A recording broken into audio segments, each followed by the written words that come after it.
Is there anything that I mean, they have the Vikings back to back in London. I don't like Minnesota like everybody else. I think they're a fourth place team. Was there anything about the schedule that jumped out to you? I think when you look at, I lump Minnesota and Chicago in the same thing. Like I got 30 years of history. Green Bay every year, for the most part, is 10 plus wins, right? Right. And the Lions now, I think, have established themselves. What happens in the playoffs, who knows? But they're going to be a double-digit win team. When Yeah. you look at the Bears and you look at Minnesota, because of the divisions that they drew this year in the rotation, it's hard. And the pressure, listen, this Caleb thing, I'm sure we'll talk about it. A lot of pressure on him, a lot of pressure on the Bears, a lot of pressure on McCarthy. And the pressure's not like on DJ Moore or Justin Jefferson, it's squarely on the quarterback. And these games, like you said, you open your NFL career at Chicago. Like that's tough. And hell, you could argue the same thing on the flip side about at Caleb Williams, your first game with his new coach, Monday night, everyone watching. Like these are just intense environments on these two Right. quarterbacks. Now Caleb has some seasoning, like JJ does not in terms of ever played a regular season game. But I think those two schedules for those two guys, not every team in this division can win 10 plus games. One of these teams is going to go 8 or 9 or worse, right? It's going to be one of those two teams. I don't know which one. Like I know Kevin O'Connell can be a head coach. I love the Vikings roster, but man, this guy's never started a regular season game. If you told me right now he's a top 15 quarterback, I'd be like, they'll win 10 or 11 games, no problem. But if you tell me it's Rocky, I don't care how you could have 10 Justin Jeffersons. If your quarterback plays overwhelmed, it's hard. I mean, we see it every year. Good teams, their quarterback plays poor, Well, they're screwed. and the Packers drafted a first round wide receiver. The Lions are stacked offensively. The Bears have spent a fortune on their offensive line. JJ McCarthy is going to have to throw the ball 35 times. This is not a defensive division. This is not the AFC North. This is the NFC North, and it is going to be a track meet. And so that's my question with JJ McCarthy. I would feel differently if you were in a different division. But Detroit is stacked offensively with the best O line in the league. You can say what you want about Ben Johnson is going to be better with Caleb Williams and Matt Eberflus, and Dahlman and Tooney change the offensive line. Yeah. And then, Green Bay's Green Bay. They went and got another wide receiver, which tells you we're going to make this Jordan Love thing work. And it wasn't terrible last year. There was some bumps. So my thing is McCarthy, who never threw the ball at Michigan, is going to be asked to throw the ball 40 times a game, a lot, because either they'll be trailing or they'll be in shootouts. This is going to be a shootout division. So I just don't love them with that as the marquee to the movie. But do you feel comfortable? I mean, listen, we have a strong recent history of these young offensive coordinators hitting the ground running and being stars. Some of them get overwhelmed historically in the Yeah. league. Like Ben Yeah. Johnson, this is not an easy first job, right? It's like Right. Saleh with the Jets. A lot of people are watching. There's a ton of hype. The Caleb stuff is already, even though it's weird, right? Everything we're talking about today in this article is based on something 18 months ago. It's not like he just said this yesterday, but still, I mean, this is something that carries with you. I think there's a ton of pressure on him because I would say the same thing about Caleb. Like he's just gonna outduel the LaFleur's offense and the Lions group. I mean, it's gonna be hard. Like he's gonna get in some shootouts. You know, he kind of freelance. Now he's more comfortable. He has a history. He is used to. I've been in shootouts. I can play like that. JJ was not. I mean, JJ was on a team that, I mean, was the big Ohio State is always built like an SEC team, but Harbaugh built that thing like an SEC team with unlimited NFL players where they hand the ball off and they play defense. So yeah, That's right. one of those two teams, I got to give it a little more time, but it's just not going to go as well as the hype because the expectations I would say I mean for Minnesota they have a what do you think a top 6 7 roster in the NFL minus the quarterback. I mean they got one of the better teams in the NFL top to Yeah. bottom, and I'd say the Bears have a pretty damn good roster too. Oh, I totally think I think Chicago's offensive. You go line, tight end, receivers, and Ben Johnson. I just don't see. I mean, go look at Hackett to Sean Payton. It was a touchdown to 8 points a game, and I think Eberflus to Ben Johnson is probably somewhere between a field goal and 6 points a game. Just But more but comfort. but here's the thing though, Colin, and this is what I get back to with the coordinator. Ben with Detroit, who was just became like Kyle Shanahan or McVay or whoever, all he had to worry about was the plays, right? Now on Monday, what happens when your backup safety got a DUI?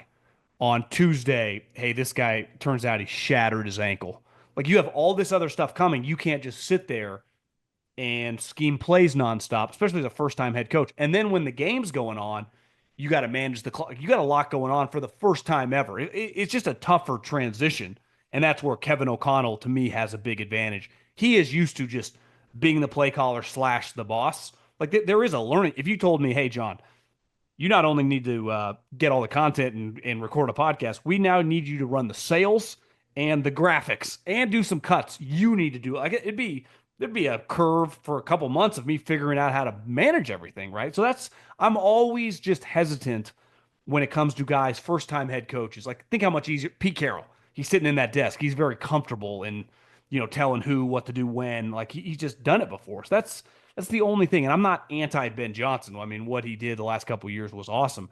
It is just a lot harder taking on a lot more responsibility and trying to maintain your boy genius kind of narrative the way everyone talks about him. Like, Sorry to interrupt this great video, but please remember to like and subscribe.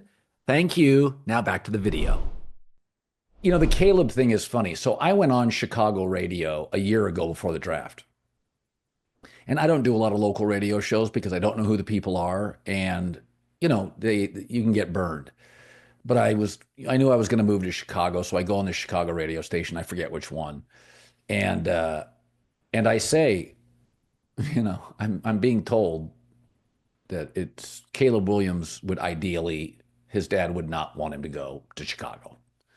But he's going to bite the bullet, and he loves the city, and he wants to be the first great Bears quarterback. Well, I go off the air, and somebody sends me something or a clip or something where they basically dogged my sources. Cowherd doesn't know anything. Well, it comes out Seth Wickersham basically today came out and said, yeah, basically his dad didn't want him to go there. He's got multiple quotes, and I'm like, well, may have been that Seth and I had some of the same sources. He had agents. Apparently, Seth had talked to his dad. There have been multiple agents. I didn't get it from Caleb's dad, but I did get it from people very close to Caleb. And so I think it was the same station reached out and said, hey, you want to come back on and spike the football? And I'm like, yeah, I'm going to pass on that. You know, I'm not bitter, but it's like, yeah. You know, if I give you that, if I give you the time, don't question my sources. You don't have to like my opinion, but you know, I wouldn't go on and make stuff up. So, and the truth was, and I was thinking about this didn't today. Caleb kind of come out or like some of his people right away after you said that and say it's kind of Right. Yeah. Well, they said we're good. We're good. Of course they did. Yeah. They don't. And I, you know, like I knew the game. That's why I didn't react to that. I knew what was going on. I knew what I'd been told. And I knew it was the truth. Somebody who'd been good, never burned me. It was fourth or fifth time I'd gotten good information from somebody.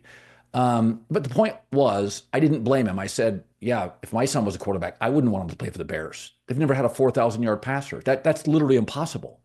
That's like driving a car for your entire life and never having like a parking ticket or a speeding ticket. It's just going to happen. It's inevitable, right? Like, and so and when the story came out today, my take is, it just doesn't bother me. Like they looked into, you know, what could they do legally, and they said, yeah, the only way around it's just to do an Elway and go public, and let's just not do it. But it doesn't bother me. We've got an Eli situation, we've got an Elway, and I think the Bears are historically unique. They've just never done that position right. Does it bother you now that Seth Wickersham comes out and says, yeah, they thought about making a stink? No, I mean, ultimately, I don't really give a shit, but I would say this. I don't think it helps Caleb. And I always take the stance of like, I never blame, wives, parents. Their relationship with a player is so much different than everyone else, right? So that they are so much closer to the son emotionally. It doesn't bother me. I know people with Oklahoma. I was hearing a long time ago that his dad's a lot. That's part of college sports. You deal a lot with the parents. In the pros, nobody wants to hear from mom or dad. Not a soul. We're paying Caleb $40 million guaranteed. Let's throw 30 touchdowns. And I think his comments sometimes, like, he's trying to be a supportive dad. No one has any issue with that. Jaden Daniels' mom forces all the floozies to stay away from her son. Well, guess Yeah. what? her son's playing really well in football. She doesn't talk anything about his professional life. It's all his personal stuff. This guy comes out and makes comments about the CBA is unconstitutional, the rookie wage scale. Well, why did they create a rookie wage scale? Because guys like Jamarcus Russell were scamming the league where the veterans weren't getting the money. So Right. Caleb, if that rookie wage scale hadn't been, so when you make comments like that, people kind of look side-eyed. Listen, and the other thing that really comes through is Ryan Poles is quoted in there like, "We're taking you, buddy. So get ready." Like this, you talk about this a lot. Player empowerment. The NFL doesn't really roll like that. I would Right. say this if you're Ryan Poles, like, Adam Peters. Do you think Adam Peters right now would trade Jaden Daniels for Caleb Williams in this No. situation? And here's the other thing. A lot of Caleb wasn't making these comments about the CBA or Yeah. going to the UFL. It was coming from his dad. But all these comments get aggregated. And a lot of the players in the league see this and they're like, who does this kid think he is?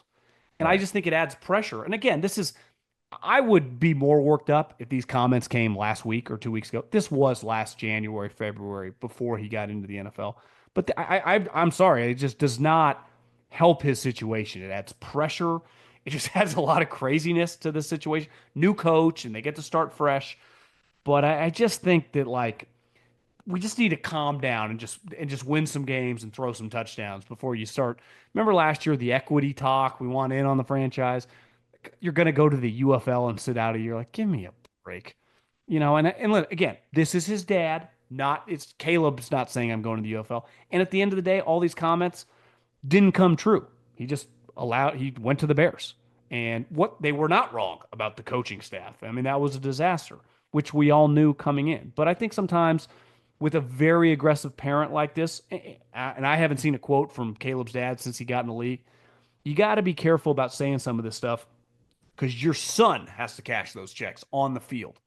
So I just think if you're the Bears, like you're like, oh my God, when you see this come out. Because again, didn't he write a book on a bunch of quarterbacks? And Yeah. this is the thing that gets cut.